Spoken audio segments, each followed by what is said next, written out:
You're watching the Luca Rosano Show. Here's your host, Luca Rosano. What's going on, everyone? Welcome back to another edition of the Luca Rosano Show. I'm super excited to have this week's guest with us, Ashley Neville, sports reporter, producer, and basketball enthusiast. Ashley has done tremendous work, and I cannot wait to get into some of the things she's been able to accomplish in her career thus far. But first things first, Ashley, I want to ask you off the bat here. How are you coping without sports right now? You know, I thought it was going to be hard. I mean, it is, but I'm not trying to brag because I know you're out in Toronto and it's probably cold out there, but it is a beautiful 80-degree day. So a lot of the time that I've been spending is mainly outside, relaxing by the pool, enjoying the sun, and then I usually go work out. I watch some Netflix. I'm doing some podcasts, some interviews, some IG Live. So I'm trying to stay busy for the most part. Obviously, it's horrible that sports aren't here because it's what I enjoy watching and talking about every single day. But I think that there's been enough for me to like stay entertained for the most part. But it is kind of the same thing every single day. And it's getting old. Well, I am very jealous because it actually snowed here the last couple of days, and you're getting full-on sunshine. So, I mean, yeah, there's not a cloud in this. There's not a cloud in the sky right now. I know this. It's why I left Chicago. Chicago had snow the other day, and I was like watching videos. I'm like, hell no! Like I'm done. I'm done. That's why I'm happy I'm out here. I don't have to worry about that. Yeah. So at least that's the one thing I do feel about. I feel bad for people who are in areas where it's cold because they can't go and like get fresh air, take a walk. You're kind of just like stuck in your homes, and some people are stuck in apartments and there's not much space to move around and work out. So I really do feel for people. I mean, I'm definitely blessed to be in the situation I'm in right now, but of course, like I want sports to be back. I mean, there were so many opportunities that were right around the corner. So yeah, it was a pinnacle for sports. But listen, the sports stoppage hasn't stopped your grind. I mean, I saw last night you had a sick, IG Live with Gilbert Arenas, and some of your work includes, talking to high-profile athletes, NBA stars, Dame Lillard, the list goes on. I want to get into your career, which fascinates me. I mean, you're an independent journalist. Your hustle is unprecedented. Your grind is real. I mean, tell me about your story. How have you been able to get some of the opportunities you've been given, and what's kind of been your path to where you are today? Well, thank you for the kind words, first and foremost. I really appreciate that. And secondly, it's definitely been a grind. I'm not going to say it's been easy. I think a lot of people see the finished product, but they don't realize what it takes throughout the process to get there. And I'm by no means where I want to be. I think we all need to keep setting goals and striving for bigger things. But, it did all start at the University of Arizona. And, I went into the broadcast journalism program. I knew I wanted to do something with sports. I knew I wanted to do something where I'm talking to people, whether it was psychology, sociology. But I just decided to combine sports and talking to people because I enjoy having conversations. So from there, I ended up getting an internship with ESPNU Campus Connection. Believe it or not, the journalism program did not offer any sports classes at all. So I was learning on hard news, learning politics and all of that. And I was like, we need more sports. So that's when I started a sports journalism club. I started a club there. Oh, wow. Where it was just, because I really wanted like-minded individuals to be able to come together a couple days a week and talk about, okay, where can we get the sports opportunities if the journalism program isn't quite helping us? So I started that, and then with ESPNU, I would film my own content. I hired like an intern to help me, and I would ask fun questions. I would send it off to ESPNU, and I would basically go from there. I had season credentials for football and basketball. Those were the main sports. And then I was also helping some of the people in the journalism in the program, the sports club, helping them get, different internships with different companies. And I also worked for a couple stations out there. So I started just asking more fun questions. I mean, it was funny. Someone I was talking to the other day, he's like, I went back to all the way in 2013 to like one of your first interviews. I'm like, oh my God. But I had to really train to get better at that because it started off like I was definitely nervous. And when I get nervous, I have a high-pitched voice, and my Chicago accent would start to come out. Because I'd get nervous, and I'd have a really high-pitched voice. So during that time, I would go see a voice coach to help me kind of calm down my nerves, slow things down. also not talk as high. So I had to really start to learn to like lower it, and talk a little bit lower. Because you could tell most journalists that are on camera, even like women, they tend to have a little bit lower of a voice, and there's a reason for that. No one wants to like listen to someone super high pitched talking about sports, you know. So I had to really work on lowering that. And then from there, you know, I started going to sports conferences, meeting new people. The conferences are huge. I really want to touch on that. Is anyone that's really trying to break into this industry, number one, I think a mentor is super important, because I was kind of alone, trying to figure out like, all right, what do I wear? How do I do my hair? Like, what do I do? Like, what kind of questions? Like, so I was kind of lost. So I would go to sports conferences. I would travel. So investing in yourself. So mentor and investing in yourself. Two major things. A lot of people, very big. Some people don't have the money to invest in themselves. But if you really want this, whether you have to go get a job, 2 jobs to try to do it, I think going and traveling to sports conferences were also huge, because I met a lot of people that were already in the industry. And I learned more about the industry, not just from the journalism standpoint, but and reporting, but I learned scouting, I learned coaching, I learned advertising. So you learn all these different things. And then I started meeting. Just after the conference, it wouldn't stop there. I would go and introduce myself to all the people that were there. I met like Fran Fraschilla. I met a bunch of different ESPN people, ESPNU. And from there, I just kept those connections. And then I ended up working for that same company that I was at the conference for their different coaching clinics. And then I would interview a lot of coaches. So I just started, you know, kind of breaking off and doing new things. So then after college, I got a credential to the NBA Summer League. Somehow I got a credential. Yeah, so how were you able to get that? Because I'm interested, you know, as an independent journalist myself, like that's something where I want to get to. Like, how are you able to get that credential? It was easy at first, but now they're very, very strict. Yeah. So the NBA is starting to crack down on the freelance independent journalists, because they want to save room for the actual companies like the ESPN, the Bleacher Reports, those kinds of companies, or the locals. So during that time, it wasn't as hard, but I think it helped that I had ESPNU on my name. And then also the fact that there were a lot of different U of A guys who were going into the Summer League at that point, who were drafted or looking for a roster spot. And then I go there by myself. I have a selfie stick. And again, I paid for my flight, paid for my hotel. And a lot of people aren't willing to do that. So that's number one, first and foremost. You're not going to always get paid right away. You're not going to always get everything paid for. It's a grind. But for me, it was worth it, because I was like, all right, NBA Summer League, this is a big stage, big platform, because there's former NBA players that go there, current NBA players. There's reporters that you can meet, coaches. Everyone's in one area. So I went in there with my selfie stick, a microphone, and another thing that was really important to me is that I studied the game a lot. I studied basketball a lot during my junior and senior year of college, and I stayed an extra semester or two. I studied League Pass. I was watching League Pass like it was no one's business. Like, I would not leave my house. I'd watch it all day, especially on Saturdays and Sundays. Right when you wake up in the morning to nighttime, I was watching games. Those were your weekend plans.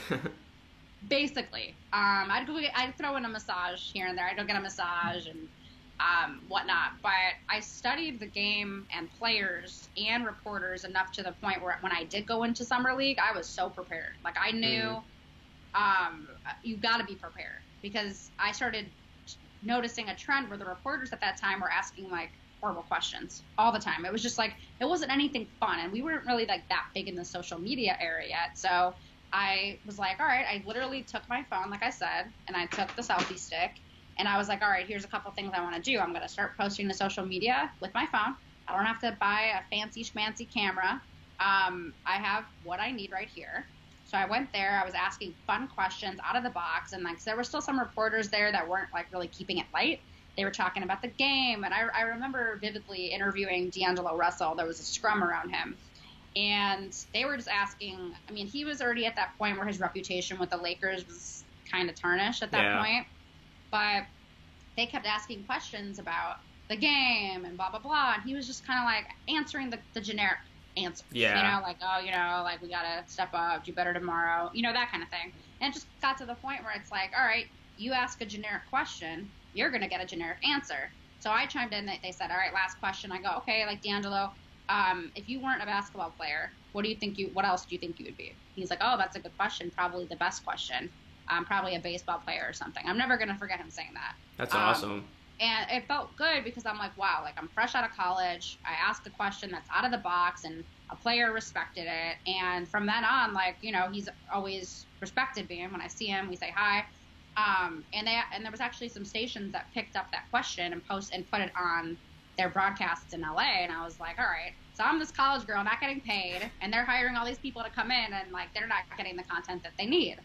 So I asked some good questions there. I interviewed Mike Beasley, asked him, you know, his top 5 starting 5 lineup all time. And like, these are all questions that were not being asked at the time. So it's always funny now when I see a lot of these social media pages asking these like out of the box questions. I'm not going to say that I was a pioneer, but I'm going to maybe say, I think you started the trend. You brought a different flair to it. I think that's very important because especially today's journalists, it's the same questions you hear over and over. Everybody thinks the same. They act the same. So the fact that you brought in your own style and flair, I really believe that's what separated you. And that's the reason why you're able to get ahead in the game. Absolutely. I would say that's definitely true. And I started getting noticed. And then I would start interviewing people that many might not think that would be someone to interview. So I started figuring out, all right, who puts on the Summer League? Who's the director? Who started this whole thing? And I interviewed him. His name's Warren Legary. Awesome guy. He is so excited to talk about Summer League. It's like it's literally like his pride and joy. He's also an NBA agent for mainly coaches, but he loved just talking about Summer League, how it started, where it's going, like so many different opportunities to get better. And after I interviewed him, he's like, who do you want to interview? I got anyone you want to interview? Who do you want to interview? Like, your interview was awesome, like, blah, blah, blah. I'm like, oh, cool. So I interviewed, I asked for Tom Thibodeau because I knew that he was his agent at the time. So Tom Thibodeau had just gotten fired from the Bulls, and he was going with Minnesota. And I'm a big Bulls fan. And I was a big believer in Tom Thibodeau. Loved him, loved his coaching style, don't care what anyone else has to say. And from there, I interviewed Tom. We had a great conversation. Then I started getting some other coaches. I interviewed, Fred Hoiberg, Doc Rivers. I met a bunch of these different coaches. And then from there, I got some other opportunities to work with Adidas. I met Damian Lillard. I met DeMarre Carroll. Who are some other guys? I met so many different. I really liked your interview with Boozer. I'm a big Boozer guy from back in the day. I really liked that one. And again, you could check out all these interviews. I'm going to put the link to your YouTube channel down below. But the way the way that you handled yourself in these interviews, you could tell that you were a cut above, a lot of the people that you see. So that studying that you talked about, that preparation that you talk about, like it really showed in some of those interviews that you had. Well, I mean, that's the thing that people don't realize is like we have so many resources to our disposal just by having a phone, a computer, and a television. Yeah, literally. So I would be watching other reporters like, okay, like who do I like? Who do I want to emulate my style around? And I think it's important to kind of formulate your own niche. Like, who do you want to be? Who do you want people to recognize you as? And I think it's important to stand out and not just kind of fit in. And that was one thing that was always a struggle for me is I always like to be different. I've never wanted to cut my hair like the report. You see a lot of reporters have their hair kind of cut shoulder length. They kind of all wear it like the same way. Like if you study it, you kind of see there's a trend in how people look and how they all kind of look the same and they talk the same and they bring up the same topics. And it's always, different. It's just mainstream media. That's just how it is. There is a big bug right there, and I hope it doesn't come near me. Sorry, sidetrack. But I think that was important for me is kind of establishing myself as someone who's independent and doesn't follow the pack because you get lost, right? Yeah, of course. You send in a resume to a company, there's a billion other resumes. How do you stand out from the rest of them? Yeah. So that was really important to me. And then some of those interviews that I had gotten with like Carlos Boozer at the Big Three, he was definitely one of my favorite interviews because I felt like I knew him. And that was the first time me and him ever met in person. Watching all those Bulls games and stuff, it feels like you start to know the players. Yeah, and then when I forgot what I posted. I posted something that he ended up following. He followed me on Instagram, and then from there we kind of going back and forth, talking through messages about the Bulls and like how much I enjoyed watching him play and how I'd love to get an interview with him. And then when I met him, it was like I felt like literally that interview went on for like 20 something minutes, and I was like, yo, we need to stop. Like I don't want to keep you here that long. It went on so long to the point where it's like, wow, I really felt like I knew him. And the same thing with like Nate Robinson. But what I really enjoy the most about players who are former players is most of them who have these gigs with different channels, stations. They're so articulate. They're fun to talk to. So that was definitely a great experience to do all these things. But again, it's people, like what I mentioned, they see the finished product and they don't see what goes into the process each and every day. Yeah, and you're not getting paid for any of this too. Like, this is all on your time, your hustle, your merits. A lot of people don't realize that. Like, this is literally you doing it because you love it. Yeah, I mean, it started off with, no pay, and then I started kind of collaborating with companies where I would say, hey, I have access to the Summer League, or I have access to the Big Three. I could get you content, but you have to pay this amount of money. I That's want my hotels, my flight. Yeah, so that's the thing that I tell people too is, because I do my coaching program, and I do see a lot of people in this industry that are like, how do I get started? What do I do? And the first thing I do before I mentor, I accept people into the program, is I look at their social media. And I'm like, you don't have any posts about sports. I would go to your page and not even know that you're a sports reporter. I would not even know that you're in the news field. And again, if you want to have a personal profile, that's totally fine. But we're in a day and age now where I totally think it's important to be branding yourself. Yeah, everybody's a brand now.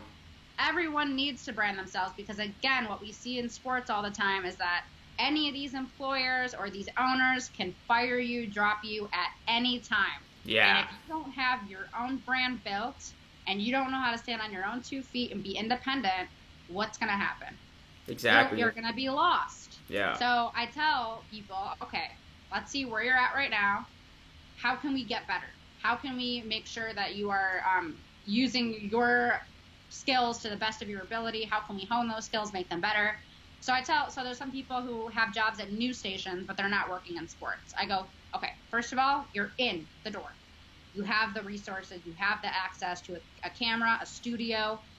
So how about on your days off, you just go to a practice, get some basketball stories. Even if you're not getting paid for it, you still have the access and you have a couple days off. Yeah. How about on your day off, you drive up to a bigger town and you go and find a reporter that's with a certain team and go get coffee with them.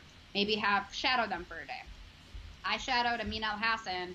I would say he's definitely, if I had to say that I had a mentor, I would say he's probably been that guy that I could go to and ask him certain questions about the industry. It could be anywhere from the NBA salary cap, which could be so confusing at times, to how much should I charge people for a feature story. Yeah. So I met him, I think, on LinkedIn. I think that was LinkedIn I met him. And I think it helped that I went to U of A. He went to ASU. He was working for the Suns. We were both in Arizona. And then we started talking, having phone calls. And he's like, I go, hey, like, can I fly out to Bristol and shadow you at ESPN? And I was like, I'm going to pay my way. I'll pay for my hotel. Just let me know, like, where you recommend I stay. I rented a car, flew out there, and then went and shadowed him for a couple days. And that's where I met, Cassidy Hubbard, a couple other reporters. I met I met Skip Bayless, Stephen A. I met a lot of these guys. Yeah. Skip was really cool, by the way. I think, like, he's totally different than on camera. It's crazy. He's very calm. And like just That's chill. interesting. Yeah, I don't picture him like that. But again, you took the initiative and you went out and you made your own opportunity. Like a lot of people trying to break into the field, they have this tendency of just sitting around and they hope somebody's gonna call them. They hope opportunity will come to them. No, like you got to go get that opportunity. You got to make that opportunity, which you did, and it obviously paid dividends. Yeah, I mean that's important. Is you can't just sit around thinking, oh, this person will find me. No, like that's not how it works. No. Because there's a million people that want these jobs. There's a million people that want these positions. Exactly. So again, like the most important things that I say is finding a mentor, investing in yourself. They have a lot of different journalism conferences throughout the summer that I do recommend people go to just to meet people because there's so many like-minded individuals. And that's the thing too is like, for example, like Alex and Michael, and I know we were all on ESPN First Take, Your Take. And, Alex and Michael reached out to me and when I was going out to LA, and I kind of didn't know who they were at first. And they mentioned ESPN First Take. I was like, like maybe I should just like sit with these guys, meet with them. And they ended up becoming like really good friends of mine. Yeah, and shout out to both those guys, by the way. I had Alex a couple times on this show. Great dudes. So talented, like editing, filming. Yeah. And then Michael literally knows everything. Like he's like an encyclopedia of sports. Like he's So they both work together so well, and they both have so much knowledge. So when I met them, it could get kind of interesting in this business because I feel like a lot of people don't necessarily want to help because they see you as a threat or there's the competition element. Yeah. I notice mainly men tend to help me more than women. I don't know if that's just like, women can get kind of nasty to each other. I think in this industry, so men have definitely been on my side more so than women. But that was the thing is like, if you look at it from a standpoint of like, hey, we can help each other. I didn't look at Michael and Alex as like, oh, they're trying to like take my spot. I looked at it from like a standpoint where it's like, okay, we all have so much in common. Yeah. We all have really good on-camera presence. This could be a cool collaboration. So exactly. We could all work together, and you never know what that can lead to. Me and them can eventually, and you eventually could all get our own podcast that's sponsored and start making money off of, and something that's different. People don't realize like if you're limiting yourself to just those small, like I'm not going to do this unless it's this person or that person.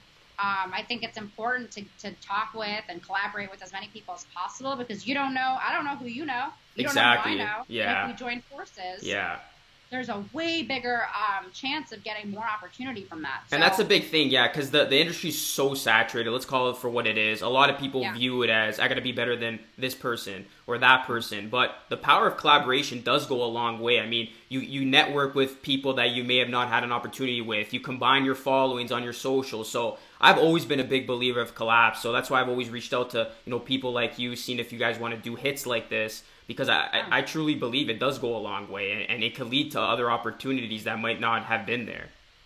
Absolutely, and I think it's important to help because, like, again, I tell people this all the time. I've been denied by over 200 jobs. I've already lost count, and it's totally fine. I mean, that's the thing is I think that there's a good fit for everyone, and I think maybe, like, I look at it like a rejection as a redirection. So all those rejections got me to a place where I was able to start putting out my own videos, even if it was by cell phone, a selfie, talking about sports. That's all it takes nowadays. I mean, we've seen people blow up from that now. All I did, I started posting some funny videos, and I would edit, and then from there, I had a friend who owned a company that had studios. So they had this huge warehouse, and then you could rent out little areas to have a studio, and I built a studio in there. And then each week I would collaborate with my co-producer. We would write a show of all the sports topics that week and then what's potentially going to come for this upcoming week. And we would, it would be hours of like working together. He would help write it a little bit. I would tweak it. All right, this is kind of how I want to say it, or I want to add this, add that. And then I would go into the studio. I'd film. I'd have a prompter. I would get ready. I had everything I needed. And again, that was money out of my pocket that I was paying. And from there, I was realizing, okay, like we have something here. I can do what Rachel Nichols does. I definitely believe it. We started doing a lot of the stories that we would talk about. We're on the jump the next day. Yeah. So I was like, okay, like we're onto something. Both of us together, like we kind of have figured out how the industry works. I mean, honestly, all you need to do is just remember this: LeBron, and then MJ and Kobe comparisons. That's it. I mean, that's all. That's all you need to fill time. All you need right now is if you need a good topic, that's it. Is LeBron the GOAT? Is MJ? Like, it's all about ratings too. A lot of these times you see these topics being covered and people like look at it like ludicrous, but it's to drive ratings, to drive conversations. These guys know the industry. You don't want boring content. You need content that's going to stir the pot. Always. I mean, that's how this industry works. So it is about ratings. It is about clicks. It is about, and that was one thing too with me is that I was never really like that. I've always been in a weird position where I've always been a player's advocate. But then it's also like on the other side, if you want to be a serious journalist, you do have to be unbiased. Meaning that if a player is acting a fool, you got to say it. It's only exactly fair. Yeah. But you get to a point where like you start becoming close to some of these guys and you see them in more of a different light, where it's like, okay, like I relate to them. I see a young person. I mean, I still consider myself young, even though I'm starting to get up there. But it's like you see yourself in them, where it's like, all right, I know that I wouldn't want my dirt or my personal life to be exposed. I understand that this person has a family, this person is a son, this person is a brother, this person is an uncle, this person is a father. Yeah. And it's like, when you start to think of it that way, from that personal element, it always made me feel weird when my boss would want me to like dig up a story, or like something would come to their attention. Hey, can you find out more? And I go, I'm not reporting on that. Like, yeah, it's like the dark side of the industry that I've never really been a fan of. Like, I'll report on the game, storylines, hypotheticals, where can a player get traded to or land. But yeah, when you start getting into like the personal life, what happened at home, like I don't like that stuff either. But unfortunately, I mean, that's usually the stuff that makes top news stories. I mean, TMZ, look at them, right? Like they literally have made their company based on stories like that. I don't like it. I don't like it either. I'm not a fan. I've never reported like that. I don't think I would ever want to be like that type of reporter. And I do think, though, a lot of times the off-the-court stuff can affect what happens on the court. So I get how it can go hand in hand. But for me, that's always been something that I don't like to get on anyone's bad side. I don't like to get too opinionated unless someone asks straight up for my opinion. I always felt like, all right, I never played basketball. I never played football. Do I have knowledge about those two sports? Absolutely. Could I talk about those two sports? Yes, especially basketball. I've watched enough. I've been around enough players, coaches, where I've picked their brain, scouts, to the point where I kind of know enough. But there's still certain things where I don't feel comfortable putting out my opinion because I have never been there, done that.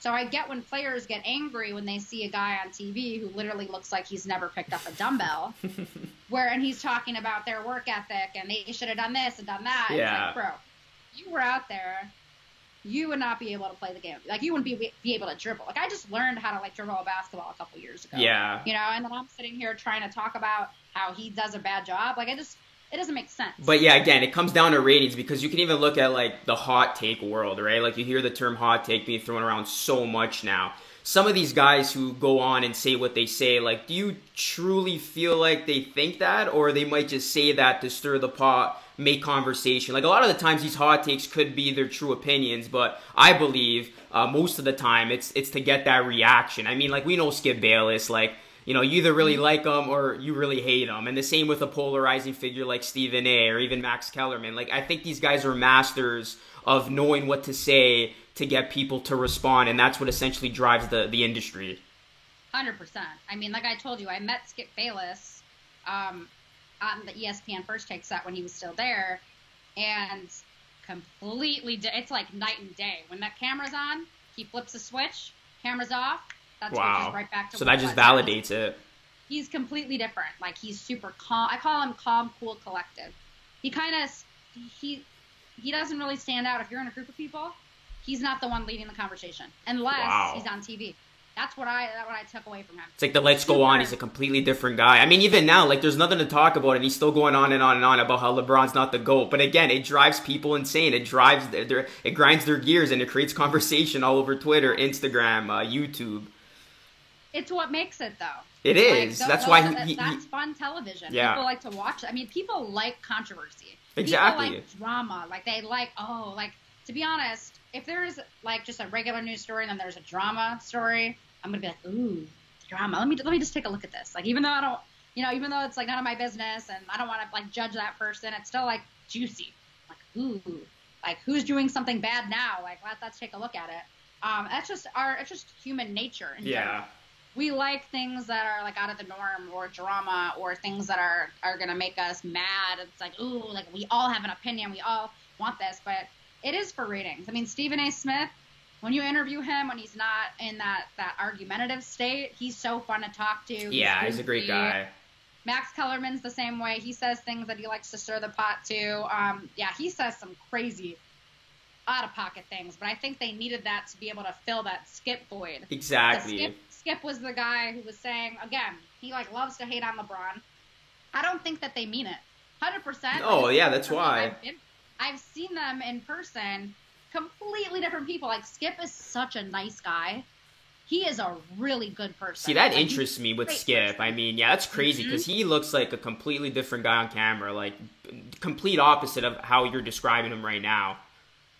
He's a really sweet guy. And I hear and I ask his colleagues too, how is Skip Bayless? I wanted to know, like, how is he with Fox? They love him. Love him. Just a great guy. Shannon, obviously, too. I met Shannon as well. I didn't get a picture or anything, so obviously it didn't happen, right? But no, I met him at Fox Sports last time I was there, and Jenny, the moderator. Yeah. Great people as well. Very sweet. They both introduced themselves. And like later that day, Jenny actually messaged me. She's like, "Hey, it was so nice to meet you today." Just like they're just like very friendly. Yeah. Most of the people that I have met who are on those big platforms, most of them are pretty nice. Joy Taylor's also been one who's been super helpful. Yeah, she seems really sweet. Oh my God, she wants to help women in sports so much, and I know I was telling you that mainly men have helped me, but she's another one who I know that I can go to with questions. If I need anything, help with anything, she's very sweet, a very good person. So for the most part, Michelle Beadle, that was another one. Michelle Beadle, super cool. What I really liked about her, that was one woman that I studied when I was coming up in this field. I was kind of trying to figure out whose style I like. Because, again, I don't want to lose my identity of who I am as a person. I'm never going to do that. I'm never going to cut my hair. Not happening. Don't care. There's certain non-negotiables for me. But when it came to figuring out who I want to kind of have my style around, Michelle Beadle was one of those people because I felt like I could relate to her. She's kind of like one of the homies that can chill, have a beer, watch a game, scream at the TV, who I just think she's so fun. Like, people loved working with her. Yeah. And she's really good on the fly. Improvising. She can literally walk into a set 5 minutes before, look some things over, be like, okay, we got this. Like, let's do this. She's really good at that. And then there's other people whose strengths I really like a Rachel Nichols, who literally writes her own show every single morning. Wow. So everyone thinks that a producer is doing this. No. Rachel is such a seasoned journalist. She's had so much experience in the industry to the point where she doesn't, the producers, they have producer meetings and whatnot, but she is so good at what she does where she needs to write everything and have it in her own writing because she knows the way that she wants it to be presented.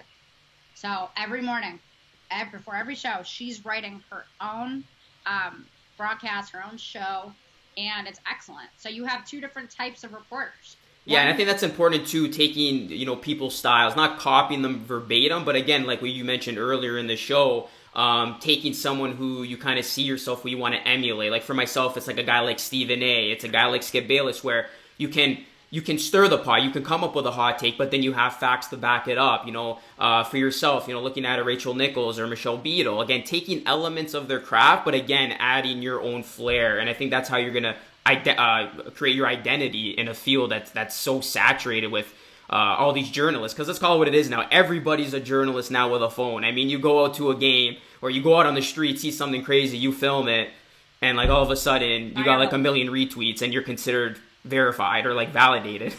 Yeah, I know it's definitely a crazy world, but that's the thing that I've kind of figured out, the kind of reporter I am. And I'm the kind of reporter, I'm not a writer. Like, I like to write for sure, and like I could do a show like Rachel Nichols. But for me, I'd rather do kind of what Michelle Beadle did, is be like a moderator, but also have my own takes in there. But I like to ask questions. I like to ask questions, but I ask the important questions, the questions that need to be answered, the questions that fans want to know about certain things that might have happened years ago. Like, hey, like what happened here? What happened there? I'm very gifted. And that's the thing, is over time, you'll figure out what you're gifted at. Yeah. What works for you? What's your style? My style is being in front of the camera, but it's also asking the good questions and getting people to feel comfortable to talk with me. Like, again, I go into situations where I have a couple, 5 hard-hitting questions, a couple backups just in case the conversation gets stale. But the conversation with athletes with me rarely gets stale, unless that person just doesn't want to talk, closed off. But that's why I like to have the different questions, because I'm not going to get those same typical answers. So I've kind of figured, all right, I'm good at asking the right questions. I'm charismatic and fun to the point where people feel comfortable enough to talk with me. And I think that's a skill that not everyone has, unless it takes years to develop, where they feel comfortable. Like, okay, like, she knows what she's talking about. I feel safe with her. She's not trying to throw me under the bus. She hasn't wrote anything bad about me. So there's certain things. I mean, everyone has their own style. Yeah. And I think it's important to find that. Do I want to be Rachel Nichols? No. I want to be Ashley Neville. I don't want to be Michelle Beadle. I want to be Ashley Neville. That's important. I want to be me. Yeah. But I do say that I look up to people. Doris Burke, I look up to her as well. She's literally the GOAT. She's so good at what she does. She's an analyst, sideline reporter, does a bunch of things. I don't think I would ever want to be an analyst, sideline reporter for sure. Yeah. But I prefer not even the in-game stuff. I like to talk about off the court, different kinds of, things. I like to create fun content. Yeah, those cool, fun interviews, exactly. Yeah. And I think that's where it's at nowadays, too. The social being so big, the younger generation on it, too. People want to know what, Dame Lillard does in his off time. They want to get his reaction to, a latest album that hit the market. They want to know more about the players, and that's why social media is so prevalent, because it's about knowing more than what meets the eye with what you see on the court, so. Absolutely. So I think that's definitely another thing that's super important. But yeah. But don't give up too much of your tips, because I will mention that Ashley does have a mentorship program. So I will put the link down below. Great insight. I've learned so much in this first half hour of the show than I've learned from all of my college teachers back in the day. So you will learn a lot. Yeah. That was my same problem in school. I'm telling you, when I was I've learned so much just by going out there and doing it. And learning from mentors like you who have been in the field who can answer questions. So I think what you said before about having a mentorship and investing in yourself through that is very important. So guys, if you guys are interested, I'll put the link down below. Hit up Ashley. She's got great stuff. Got great work under her belt, and you can go from there. I do want to talk basketball with you. Yeah, let's talk basketball. I want to talk basketball with you. So I want to off the cusp here. I mean, we don't know if the NBA season will in fact resume. If it does resume, it's going to be played, of course, with no fans. Right now, what do you miss the most about the NBA season? I mean, given where we left off, what did you miss the most that you wanted to see play out? First and foremost, I love the drama. Every day there's something new or something that goes viral or something funny happens in a game or off the court. But I really was looking forward for that 8th seed in the West. Mm. The 8th seed in the West, I was pumped because I was like, all right, there's so many storylines here. You have the Memphis Grizzlies, who have a young core of great talent, who I definitely see are going to be making the playoffs over the next couple of years. I'm happy to finally see that they've rebuilt, because I was really sad to see that Zebo, Mike Conley, those guys couldn't make it happen. But that was a fun team to watch. So I love the direction. Yes, oh man, I loved the playoffs during that time. With the Heat, you had the Celtics, you had the Bulls. It was just still that gritty basketball. Well, that's when the Bulls were still somewhat good. I think that's why you missed that period of time. I also miss, I love the scoring nowadays. I was going back and looking at stats. And I don't want to say I'm a stat person, but I was going back looking at stats, and I was like, wow, there was only some of the high scoring games back in the playoffs were 80 to 82, or in the 90s you were rarely seeing 100-point games. Yeah. So it was just fun to just kind of look at the trending, how basketball's changing. But I was saying that the Memphis Grizzlies with their young core, I'm really looking forward to that. There was also the headline of the Portland Trailblazers. So you had Melo coming back into the league with Dame, CJ. I was really looking forward to seeing if they could possibly pull out a spot. The Kings also had an opportunity. I think they're also another young core, young group, new coach who I feel can take them to the promised land eventually. So I think that that 8th seed spot, I was really excited. Oh, New Orleans, the Pelicans as well. They were right there too. So it was a couple teams battling for that. And was that Zion Williamson? I think after his injury, people were kind of like, oh, he's never going to stay healthy, blah, blah, blah. Yeah, that was dumb. I really think he's lived up to the hype. Watching him play, I'm like, dude, this guy is just a freak of nature. He's one of those guys that doesn't need to have all the fundamentals down. I mean, he has a different type of skill set, but he's just that athletic monster that you literally cannot stop. No, if he keeps his weight in check, I think he's going to be scary good, Ashley. I think he'll be the best player of this decade, but he needs to keep that weight in check. I mean, look at some of the stat lines he was putting up before the season suspended. Crazy. Yep.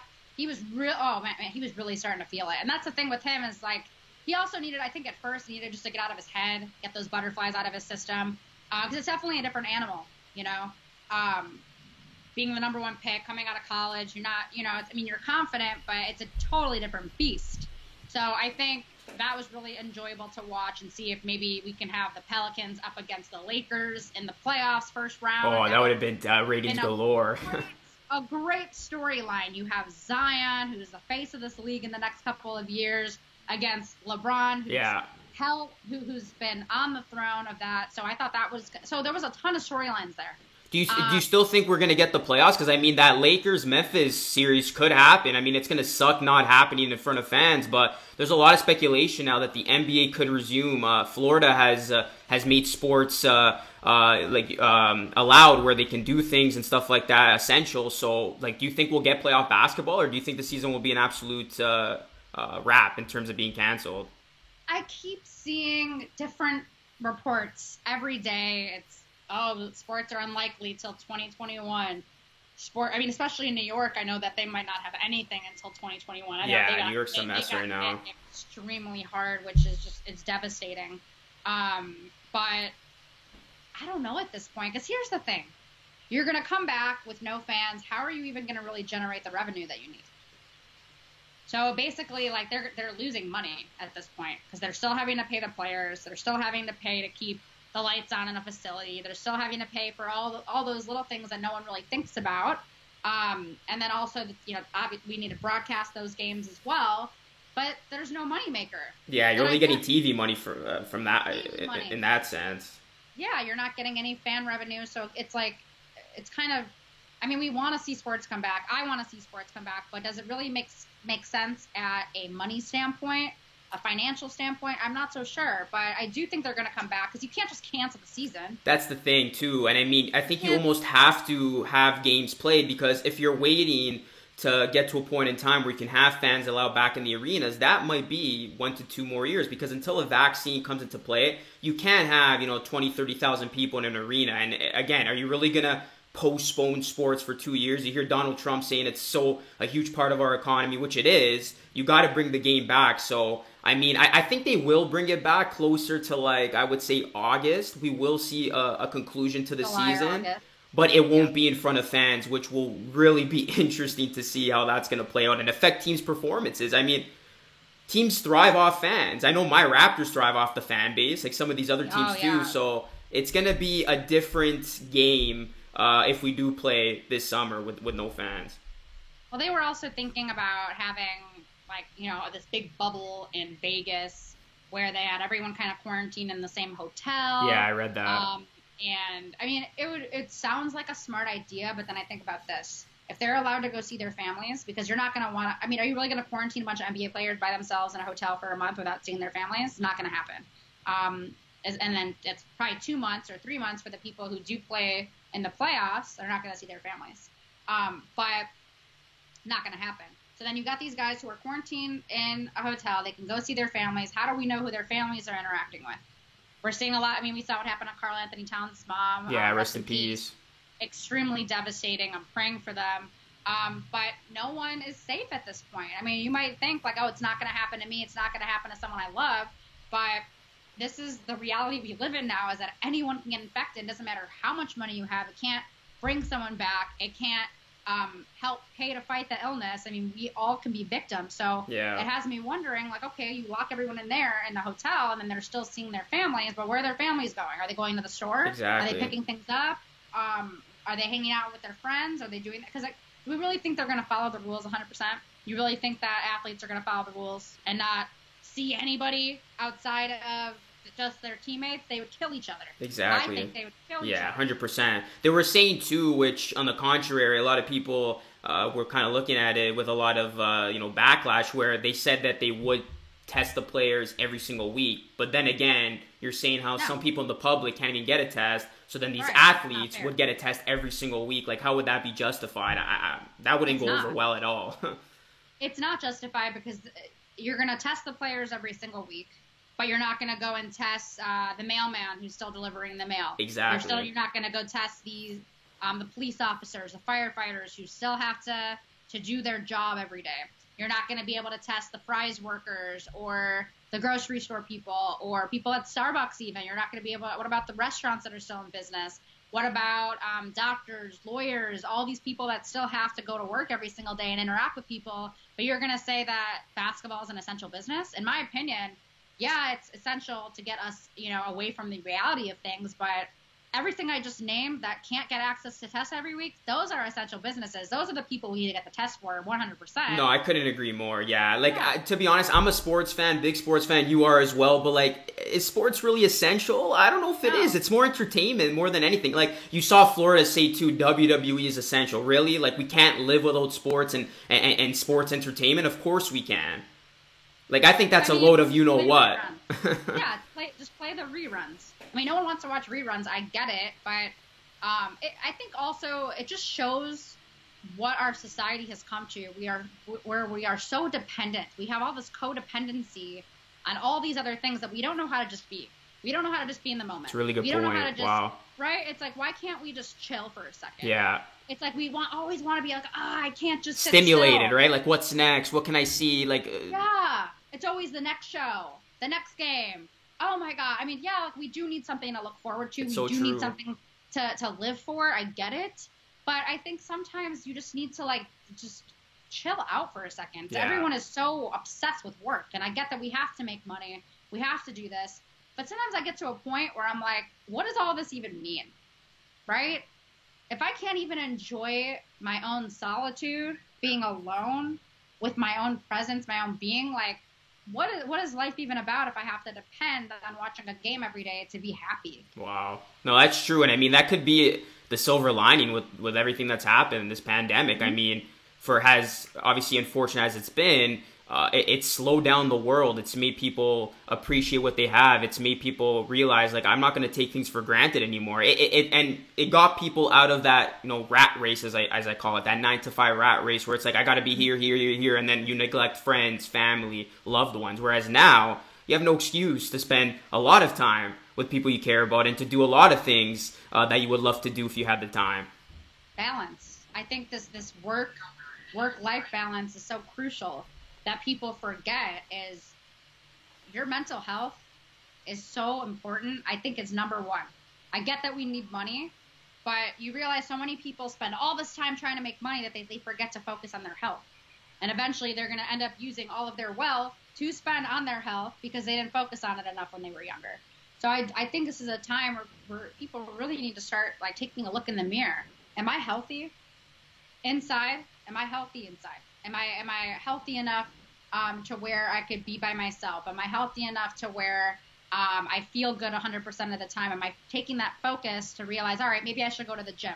Maybe I should go take a walk around the block. I realize I haven't taken that many steps in a long time. Yeah. Because I'm so focused on work. A lot of these reporters, especially, any type of work. My mom works 2 jobs. My mom, I know a lot of people working 2-3 jobs, trying to figure out time for their loved ones. People don't even have time to cook. People don't even have time to hang out with their families. They don't have time to go to the gym. They don't have time to focus on themselves. And I think that's first. How are you going to be able to take care of other people if you can't even take care of yourself? Not to get all into this deep stuff, but it's true. These players are always on the road. Look what happened to Kobe. He was always on the road. Exactly. He was sacrificing day in, day out.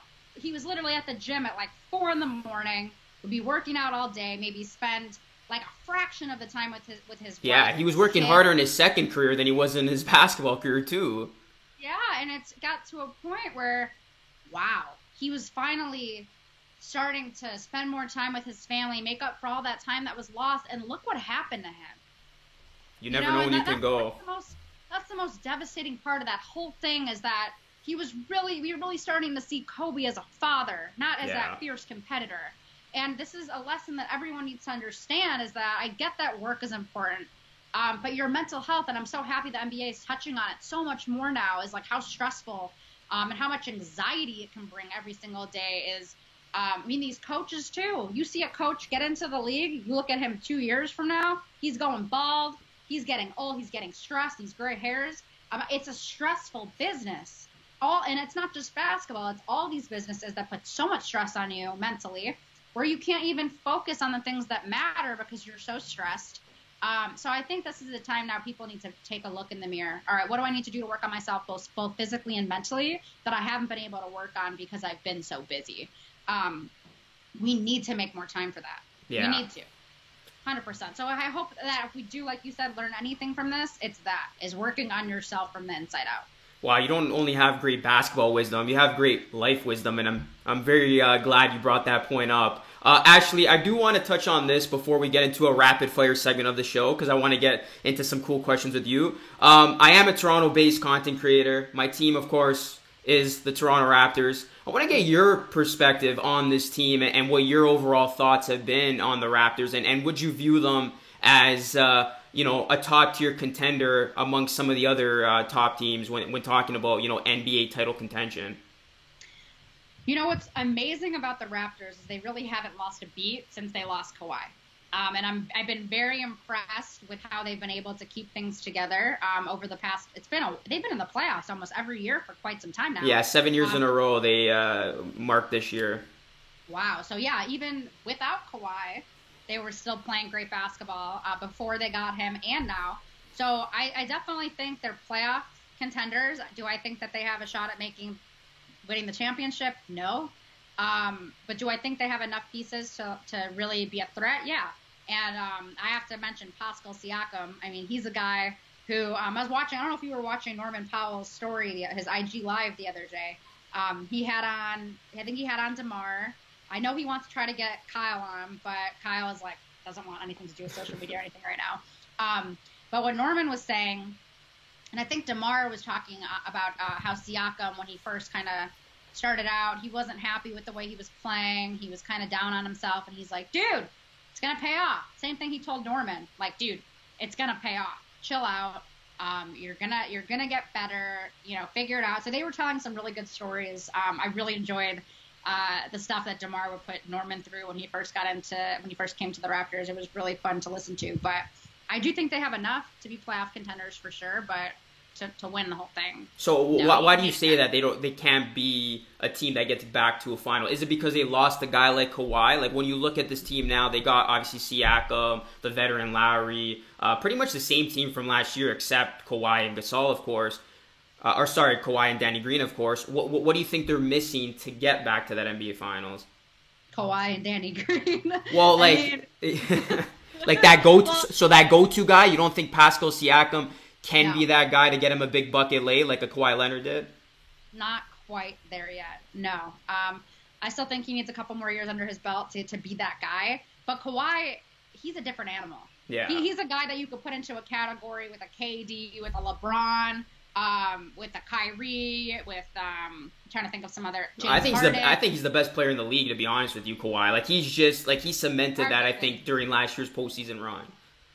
Arguably, the thing that I love about Kawhi, I know that he's drawn comparisons to Michael Jordan. I wouldn't go that far, but in terms of the way that he plays basketball, I don't think he's like that flashy kind of player. He's that guy, I call him calm, cool, collected, where he could put up 30 and 10 and you wouldn't even know it because he just does it in such a way where he's so poised. Yeah. Where he doesn't need to act all look what he's very, you could just tell that he loves the game. He's very fundamentally sound, but he slows the game down. The game to him is so slow, but he's so just skilled at what he does where he could just take over a game at any moment, and he's just in a zone. Where when I feel like when he has his hand, I'll never forget that shot he made. Oh my goodness! And it was in the corner, right? Yeah, goosebumps every time watching it. They re-showed it actually here on the broadcast here in Toronto, and I mean, brought back tremendous memories. I'll leave it at that. I will never forget that. And the thing is I kind of knew it was going to happen late down the stretch, and I picture it in my head. I remember where I was, and we were all screaming. We were all so excited, and because I think Kawhi is just one of those guys everyone likes, because I feel like he does stay out of the media. Yeah, he's humble. He doesn't say much. I mean, how can you hate him? You can't hate him, no. So, and then a guy like Danny Green, I mean, you're missing that lethal three-point shooter who we saw make I'll never forget his impact with the San Antonio Spurs. Yeah, that was Danny Green at his peak. At his peak. And every team needs that solid three-point shooter that you can trust to get a bucket, to either win the game or at least, get you some space away from the other team. I think that was crucial. Yeah, I think you know they what. definitely need that one star. They need they're like one star away from being able to get past that hump. I guess what I looked at this Raptors team as being very interested in, something I'll miss if we don't get an NBA season coming back, is how this team would have fared in their first season without Kawhi. Because you look at this Raptors team, like any given night, they had 5, 6, even 7 guys in double figures. They were a complete balanced team. They didn't have the quote-unquote superstar. And I mean, the NBA is a league that, whichever team has the most stars and superstars does win. But I think the Raptors would have made it interesting in terms of being that complete deep team that could have made a run. And I mean, it would have literally brought back memories of that Detroit Pistons team from 2004. They didn't have that star. They had a bunch of guys, well coached, who knew their role. They played well. So that's what I wanted to see the Raptors do in this postseason run. Like, did they have enough depth to make up for the fact that they lost to Kawhi? And then would that have led them to a final? So let me ask you this. You didn't have the Raptors going to the final. Who did you see, or who do you see coming out of the East if we do get a playoff? Ooh, that's a really good question. Is it the Bucks? Is it the Celtics? Is it the Heat? Probably the Bucks, just because of last season and what they're, I just don't see anyone in the East beating Clippers or Lakers. Yeah. I just don't see it happening. I don't know what it is about this Bucks team. I just don't see them winning a finals yet. Yeah, I don't trust them too. Like, a lot of people were high on them. Listen, they were going to win 70 games if the season never got suspended. But yeah, I agree with you. I think it was either Clippers or Lakers. The regular season, it matters, I guess, for the playoff spot, but it doesn't matter what your record is. I mean, we saw the record the Warriors had that one year where they had the most wins in a season, and they didn't win that year. I do think the Bucks are going to come out the East, but the Celtics too. I mean, I just feel like they kind of, I don't know. I don't know if I really trust. I mean, I do trust Kemba. I do think he's something different. But again, like, this is kind of his first time really getting to experience playoff contender. I don't know. I need to see more from him. But I mean, they still kind of a young core as well. But do I think that they have a chance? Yeah. Do I think the Heat? Absolutely. I mean, the Heat, they have Jimmy Butler now. That guy knows how to win. And I was watching an IG Live with Bam, talking about the addition of Jimmy Butler, having him on his team. And I think the Heat was such a perfect fit for Jimmy in terms of what that organization is about. And I know that everyone wants to say he's a toxic locker room guy, but Jimmy has played I'm going to go back to the Bulls. I mean, the Bulls were as gritty as they come with Tom Thibodeau, the way that he hosted his practices, the guys that he had on his team with him, Joakim Noah, Carlos Boozer, no BS. We come to practice, we come to games to win, and I know that he has that mentality because that's what he went into as soon as he entered the league. So I think bringing that to Miami, and Miami obviously had a bunch of guys who brought that championship mentality when it comes to when they played. When they had Dwayne Wade, Deion Waiters, they had Juwan Howard for a long time on the coaching staff. Those guys know how to win. They've been there, done that. So I think. I would not be surprised if they come out of the East either, and they surprise people, 100%. Yeah, but ultimately, I think we can agree it's Lakers or Clippers. Like, I got the Clippers still winning the whole thing if the NBA resumes. I'm stuck between the two. I'm not sure. It's a coin flip. Well, I think the Clippers do have more depth when it comes to what they have in the second unit, but I also think the Lakers have so much to win for. The extra motivation, too, now with, of course, Kobe. Of course. I think they have the extra motivation. And I know LeBron necessarily doesn't care what other people think, but I think it's going to say a lot about him if he cannot bring a championship to Los Angeles. I think it'll say a lot about him. I mean, I don't want to say like I'm gonna make it a big deal, like, oh, like he's not in the GOAT conversation. Like, no. I'm just gonna say most people are gonna think that it's gonna they're gonna definitely factor this into his legacy is if he can't bring a title. But when you look at all the moves that the Clippers were able to make, I don't know. It's gonna be a toss up for me. I just think the Clippers do have enough depth to take it, but I think the Lakers have enough push too. So yeah. If I have to choose one, I'm gonna go with the Lakers just because I loved Kobe. I do love LeBron. I have the utmost respect for him. I think he does so much off the court, and that really helps. That really makes me respect him on a whole other level. And I do think Los Angeles, I mean, either way, people are going to be excited to have a championship in Los Angeles. But I think with just the whole thing that happened with Kobe, it would be a perfect way to end the season. Yeah, it'd be a perfect ending indeed. Well, actually, hopefully we do get the NBA season back at some point this summer and we can crown a 2020 NBA champion. Before I let you go, it's been a ton of fun, but I still got one more segment. It'll be very quick. It's a rapid fire question. So, you ready to go? I guess, yeah. You have no choice at this point. I know, I wasn't prepared, so I have no idea what you're asking me. First question here. Favorite NBA interview you've ever conducted? Ooh. I always get asked this question. It's a toss-up, but... You gotta pick one. One. All right, I'd say it's between Dwayne Wade and Derrick Rose, but I'm going to have to say Derrick Rose. I would say Derrick Rose. That was one of the most nerve-wracking interviews that I ever had because he's from Chicago.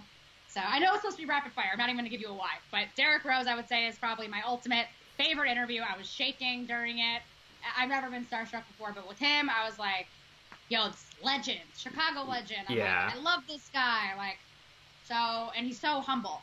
He's really come into his own. So I would say Derrick Rose, 100%. Yeah, one of my favorite players as well. Good answer, definitely. On a scale from 1 to 10, how bad is the NBA horse competition, in your opinion, 10 being the absolute worst? I'm going to give it an 8 of being bad. I get why they're doing it. I mean, everyone asks for it. Everyone asks for it, and then they're mad when they give it to them. But I think they could have done a little bit better from a broadcast standpoint of maybe hiring like someone who is experienced with the camera to go out there. I mean, you could have less than 10 people, right? And yeah, that's the thing. Like, the quality was horrible. Like, these guys are using like old school phones. If the quality was better, if it was better, I would have been okay with it. But the quality, I mean, hopefully when they the semifinals, they come up with a better strategy. So I would say it was pretty bad. I would rather just watch these guys talking on IG Live. Yeah, literally. On a scale from 1 to 10, how excited are you about the Jordan documentary, which is premiering this Sunday? 10 being very excited. 10. So excited. I'm really happy that they came to their senses. They're not making us wait. We need this now. I want to know all those. The biggest story I want to know was MJ really sick with the flu for that game, or was he hungover? Hopefully that gets revealed. That's one of the things I want revealed. But, you know, it's stirring up more debate how, like, Michael Jordan would have never done it without Scottie Pippen, and how it's the Bulls and everyone, and Michael Jordan's getting too much credit. I'm like, no. So it's bringing up a lot of different topics that I don't even want to listen to. How Shaq thinks that he'd be able to beat the Bulls. I'm like, dude, you could keep dreaming. Yeah, I saw that today. And Bill Laimbeer saying, like, oh, you know, just talking trash that the Warriors would be able to beat the Bulls. But again, I saw something interesting. He's just trying to stand up for his friend Isaiah Thomas, who was booted from USA Basketball. So obviously he's standing up for his friend. But yeah, no one was beating that team. They won 6 championships, and then when Michael Jordan left for those 2 years, if Michael Jordan wasn't the impact person, they would have been able to win it without him those 2 years. But they didn't. Yeah. So it's bringing up a lot of debates that do get me heated, by the way, because I am a Bulls fan. But I'm really excited for the documentary. Yeah, it's going to be very, very good stuff. Next question here. You can only pick one. Chips or chocolate? Are you a sweet tooth or salt tooth? Chips. I could eat an entire bag of chips in one sitting. It is horrible. But interestingly enough, I do like sweet potato chips. I'm kind of gross. I like sweet potato chips. Really? Because it does kind of have that like sweet. It has like it's not too salty, but it has a nice balance. And I love peppercorn popcorn because you kind of have that combination of sweet and salty. So I'm definitely more on the salty side, 100%. Compare your reporter skills to a current NBA player's game. It's a bit of an interesting question. Like, who would be, like, you know, the NBA version of your reporter skills if you had to combine both worlds? Holy crap. That is a great question. From, like, your preparation, your attack, you know, your hustle, your hard work. A current NBA player? It could be, yeah, it could be current, or we could even throw it old school. I'm going to say Kobe. Hmm. I'm going to say Kobe because I put in work day in and day out, and to get to where I needed to be, I remember I'd be pulling all-nighters just to edit content when everyone else is sleeping. No one's going to get in my way. I've had a lot of things happen to me where people try to tear you down, try to tear you apart, try to tell you that you're something that you're not. I don't mind necessarily being the villain. I mean, do I want to be liked? Of course, but I just want to do my job. I want to get the job done. I want to be the best version of myself. I want to be the best in the industry. I would say from a work ethic standpoint, I would say I'm Kobe. There's nothing stopping me. I don't care who tries. I like it. I can keep getting knocked down. I like it. Keep knocking me down. Like, I'm gonna come back up, and I'm not gonna let someone stop me. Great stuff. And last one here: person you look up to the most. Ooh, who do I look up to the most? Is it someone that I would have to know and have a personal relationship with, or someone that I don't? It could be anybody. It could be a family member, a friend, somebody in the industry who you've met, somebody who you hope to meet one day. Who do you look up to the most? Who do I look up to the most? Toughest question for last. Yes, because there's so many people who I feel have made such a big impact on the person I am today. Does it have to be like a reporter or someone in the industry? Could be anybody, literally. There's no rules. Anybody. I don't want to say the wrong person. I know later on I'm gonna be like, I should have said this might be the first ever pass on my rapid fire question segment here. Yes, because I have a couple people who've made such an impact on me in my life. I'm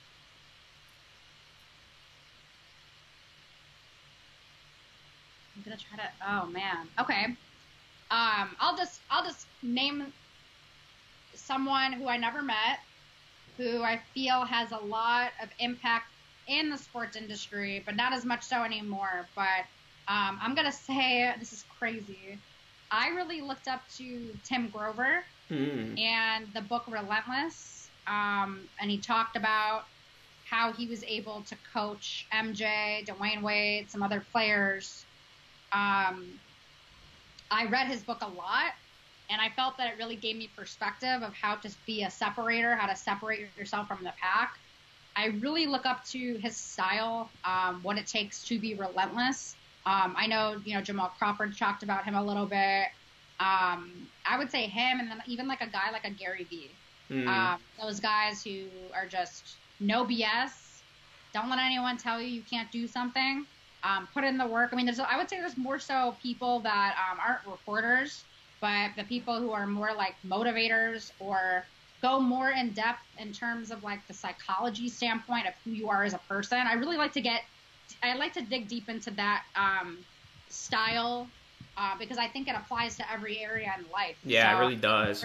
Like a Gary Vee or a Tony Robbins or a Mel Robbins. I would say that those types of people have helped me with my confidence, helped me with my reporting, helped me so much. I mean, just listening to their podcasts, reading books on them. I think it's important. Like I remember I told you before, where people need to study, reporters study the game, study who they want to emulate their games around or their style of reporting around. I think it's important to sometimes just step away from basketball and start to like find people who are just mentors at life, who have built businesses, not just in sports, but built Gary Vee was a connoisseur in a business he did wine. Yeah. But he was able to build VaynerMedia from that. So he's a guy that I look up to. Mel Robbins almost had her life falling apart and came up with the 5 second. Yeah, that's rule. awesome. 5, 4, 3, 2, 1. Get up, go do it. She also helped me calm my nerves when it comes to reporting and how to switch from being nervous to excited. It's the same emotion. It's the same thing, anxiety and being excited, right? Same feeling, and how to just turn it on. Like, I'm excited for this interview. I'm not nervous. Tony Robbins, another guy. So I know I'm kind of rambling, but I think these are good gems for people to know too. Is like, hey, don't just focus on the sports world.